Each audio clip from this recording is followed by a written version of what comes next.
அவருடைய நோக்கம் என்ன? என்ன நீங்கள் விளக்குறீங்க, உங்களுக்கு நஷ்டம்.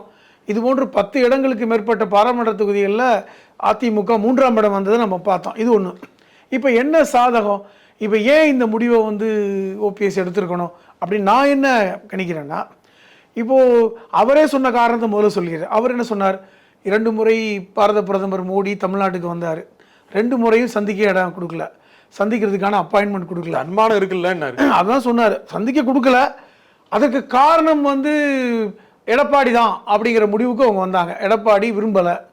எடப்பாடி விரும்பாததன் காரணமாக ஓபிஎஸ் சந்திக்கலை. எடப்பாடி சொல்லி அமித்ஷா மோடி கேட்டுக்குவாங்க. இங்கே தமிழ்நாட்டில் எப்படிப்பட்ட ஒரு நெருக்கடியை கொடுத்து கூட்டணி வச்சுருக்காங்க? எங்க விரும்பியா கூட்டணி வச்சுருக்காங்க? அவரை வந்து கிட்டத்தட்ட கலட்டி விட்டு போனார், அத்து விட்டு போனார். அண்ணாமலை பேசின பேச்சு, அதையும் தாண்டி அவரை டெல்லிக்கு வர வச்சு அவரை வந்து கூட்டணிக்குள்ள கொண்டு வந்து பேசி தானே கூட்டு அது பேசியா? கிட்டத்தட்ட கழுத்தில் கத்தி வச்சு தான் அவரை கூட்டணி கொண்டு வந்தாங்க.